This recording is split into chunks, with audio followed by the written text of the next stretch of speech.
If you are a high professional and you are not seen as a shareholder, then unfortunately you have to wait for us to take office.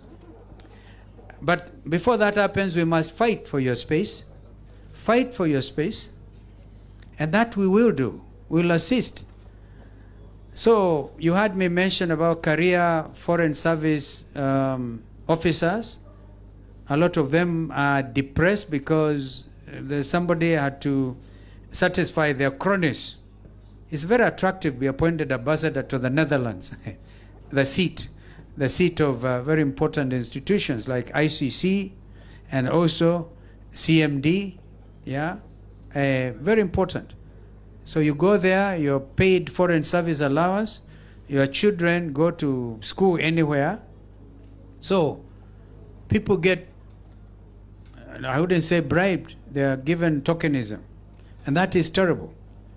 I would advise that even as we wait to do the necessary important things to make this country professional in terms of our public service, one time, France under Charles de Gaulle, I think it was kept going. When there was a revolution after that, French Revolution, it was a French civil service that held that country together.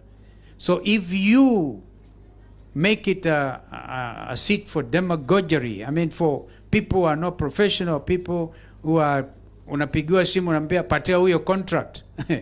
Immediately unapeana bila kufuata even procurement rules, then you are messing up your own country.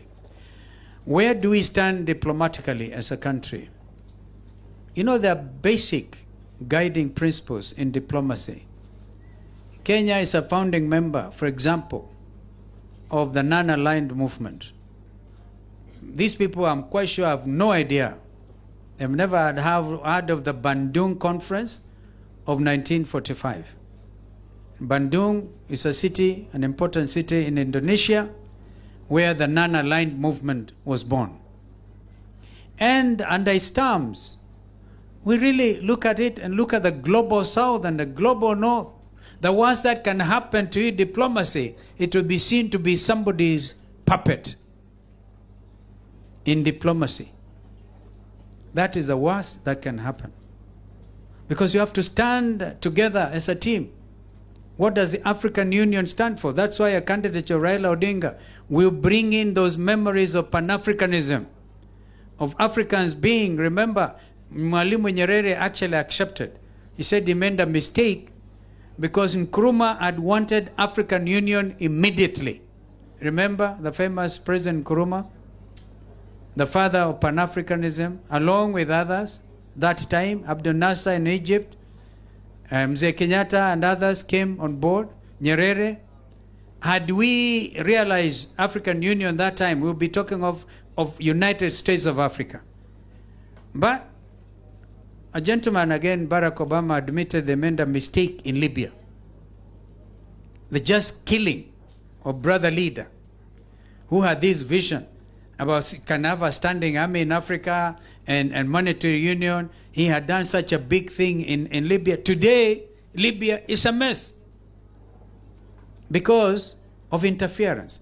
Therefore, when countries of non-aligned movements stood together, say they uphold the principles of non-interference in internal affairs of member states, that's a cardinal principle in diplomacy. Leave alone the people quote the Vienna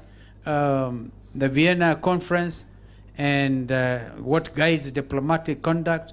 Yeah. By the way, one of the things I did, and I'm so happy it happened, was when Kofi Annan, the late Kofi Annan, the UN Secretary General, visited Nairobi, because I pleaded with him. One time after some elections, there was a lady called Elizabeth Dostowell. She took over from an Egyptian, forget the name now, as the head of UNEP. Remember, United Nations Environment Program. And I went out there to look for a hard hand. We ended up with Mr. Klaus Fischer. He was a foreign minister from Germany. We revived UNEP in Nairobi. But UNEP today has become a very important, it's the only UN headquarters in the third world. This is what is holding Nairobi. This is why sometimes you hear, so that we don't confuse the presence of the international community in Nairobi with our local politics. there are people suggesting, even under BBI at that time, that Nairobi should stand alone as a capital, because it is holding the aspirations of the third world, the developing world. Remember, a concept of group of 77 plus China. That is what saved UNEP. I remember as foreign minister in Istanbul, Turkey, and the group of 77 plus China said, we do not agree with Elizabeth Dowell. Nairobi will continue to be the headquarters of UNEP. But Kofi Annan did the next important thing. He came, I remember I had been transferred from Foreign Affairs to Education. And because I had pleaded with him to come, he came and promoted UNEP now to be a UN headquarters. So, additional to New York, Geneva, which is the other one? No. There are 4 headquarters of the UN. New York, Geneva, Austria, and Nairobi, Vienna. So, exactly, that's how important this country is now in terms of diplomacy. So, Orwa, rating, I hope nobody comes to mess up with that status. And I hope Kenyans will know which people believe in that dream. So today, of course, Addis Ababa is the headquarters of our African Union. But Nairobi stands very tall. And because of the importance of climate change, COP, by the way, people talk of COP28. I was able, as a Minister for Environment, people forget, I hosted COP10 in Nairobi. So again, in terms of infrastructure and jurisprudence on climate change, Nairobi is a very important matter. But I hope Kenya Kwanza will not mess up with this positioning. They can take a few, but please don't take Nairobi Nairobi to be less than the headquarters of the UN. But if you are to give on a scale of 10, something out of 10, the score for Kenya Kwanza in diplomacy, 3 out of 10. Yeah. You know, we have in the Ministry of Foreign Affairs, we have very qualified Kenyans who are career civil servants. But regimes like Kenya Kwanza comes in and depose cronies to places where they have no idea about democracy. They end up causing embarrassment, and the image of the country continues to suffer. Unfortunately, I'm sorry to tell you, that is what is happening with Kenya Kwanza. No idea about diplomacy. A combination of law and democracy is what gives me that mien. Because there are things you cannot do in terms of diplomatic conduct. You cannot rise up here and call Kagame names. You allow a minister to abuse a head of state. That is going against the norms of diplomacy. Yeah, you remember recently, a cabinet minister attacked another country.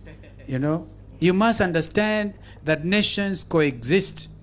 Following the collapse of the Cold War, when the world had hoped then to reap what we call the peace dividend. You know, we wish the people of Haiti well, but they must be helped in a manner that is also humane, that first of all we might recognize the solution to the Haiti crisis will come from Haiti people themselves. This has always been my mantra when we are dealing with the Somalis in their many communities, whether they are Darots, Awie, Digli, Mirifle, and all of them, the 0.5, we knew they had to come up with a solution to their problem. And today, as I said, Somalia has joined the East African community.